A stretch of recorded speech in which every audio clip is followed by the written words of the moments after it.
I truly appreciate the opportunity this morning because I wish I knew 30 years ago. And I just want to thank you all for bringing well-being to the forefront. As telling my story continues to help me heal, so thank you. And so I'm just going to go through, this is my journey of hope and healing. This is what I thought a perfect life looked like. This is what I thought was success. This is what I thought, climbing. You know, you go from high school to college to medical school, having a marriage, kids, and wife. And I thought climbing was the key to success.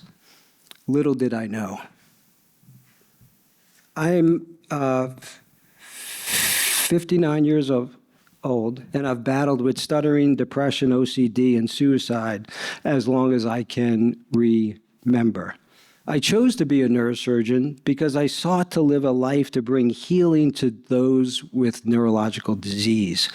I completed my training with a tremendous sense of pride, knowing that I was prepared to have a great impact on patients and their families in their time of greatest need and hopelessness. I entered and ended each day with the knowledge that I have given my all. I, similar to my colleagues, ignored the fatigue and underestimated the accumulated trauma of occasions where you gave all you had, but the neurological disease won. What keeps me up at night is not the thousands of patients that I've treated that actually have a great outcome. It's the one or two patients that I make an honest mistake or the disease is so devastating that I can't help. I've been in practice over 20 years. I have 40 patients out there that I hurt, and it's my fault. And people always ask me, doesn't it get easier? No, it really gets harder.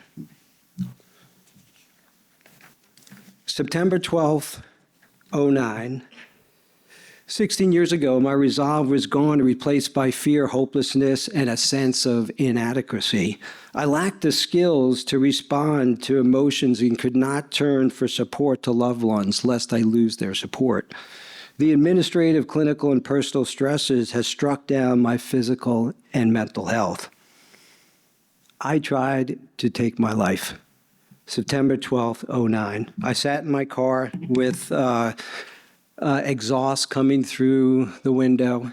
I felt sleepy. I saw visions of my son. I stopped. I hit rock bottom. And I vowed that no one should ever hit rock bottom. I've been through the EAP program twice. I was very afraid to tell anyone. My wife was the only one that knew because I was fear of losing my job because I was climbing. I felt that I was not tough enough, not being perfect, not good enough, losing it all. I was isolated. I was fearful.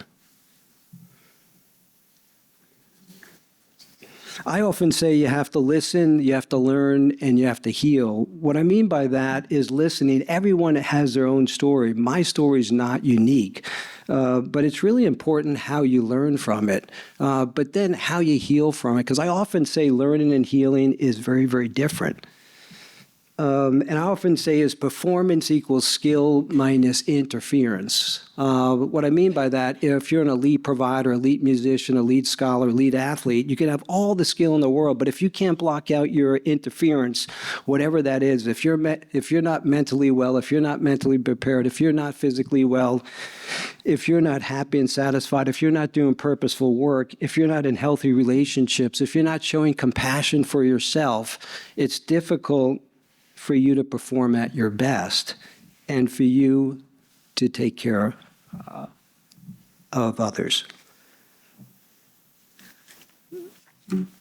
Let me tell you a story of one of my patients. So Matthew Metcalf, so if you look at your lower left, Matthew was a little boy that had acute lymphocytic leukemia, had therapy, radiation therapy, was actually doing well. And in 2003, when I met him, he was 11 years old. And he had a brain gliosarcoma. And what a brain gliosarcoma is, it's one of the most malignant brain tumors that someone. So I remember I removed it. He did well. 4 weeks later, he actually 4 weeks later he actually came back. He was doing fine, but the tumor grew back massively. And so I remember speaking to Matthew's mom and dad, Dan and Sue, and Dan was a truck driver. Sue was an OR nurse. And I remember I was a young surgeon, and I said, we have to go in there and remove it. And Dan looked at me, he goes, I'm very faith-based. I'm going to take Matthew all around the United States in my truck. We're going to visit all our friends, and we are going to see. So I remember that's what he did. Came back to Washington State, and he died. And I said, wow, that's truly a remarkable way. And so that was in 2003. Then, in April 24th, 2012, I had a life-changing event. So this is 9 years later, and I often wondered about him. What is a remarkable way to die? And I was sitting in my office at the University of Washington, and I received a book called He Chose Joy. And it was a book written by his dad. And in the book was this ripped up piece of cardboard on your right. And what it said is, Dear Dr. Avellino, from Missouri, Good Friday, 2003, you cared for our Matthew. He went home November 6, 2003. Dan and I felt the need to write about our journey, our hope to help families know hope beyond illness. So I read the book, I cried, I reconnected with them, and I can honestly say that it's an amazing how one of your patients that I couldn't save their son, but now Dan and Sue and Matthew's legacy are really saving my life in that they continue to help me heal. And in fact, a lot of my ultra races runners, they are there. And the lower right hand, the lower mid photo is Dan, Sue, and my wife. And it's amazing how much your patients, you can learn from them. So my recovery, my resolve to be elite, ultra running and faith and family and friends is really what actually helps me. And I often say is to be elite and optimize performance, you need to train your body, you need to train your craft, you need to train your mind. You have to pause. You have to ask yourself the why. So ask yourself, do you do one thing that brings you joy and serves others every week? So on June 10th, 2016, I decided to tell my story. It was a room like this, 400 or 500 people. My mom was in the audience. My mom never knew.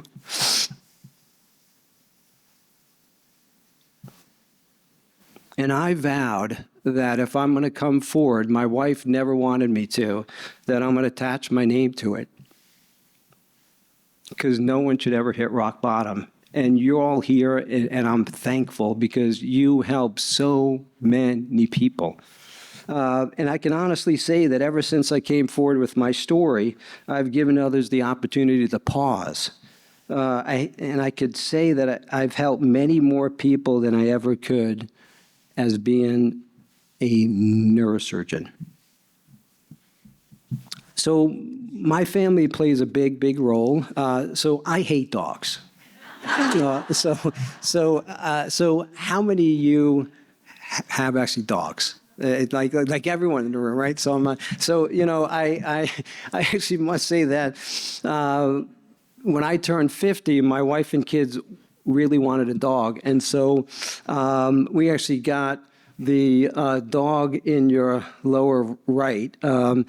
And I must say that Parker, I love this little dog. You know, I mean, he is my friend, and he has truly changed my life. I became a dog hater to a dog lover, and a kid that was raised in the Bronx. Now I actually have 2 dogs and a horse. You know, and so, but you know, I'm very thankful to God that that I get to see my wife, son, and daughter, because my biggest accomplishment, my joy, my wife, I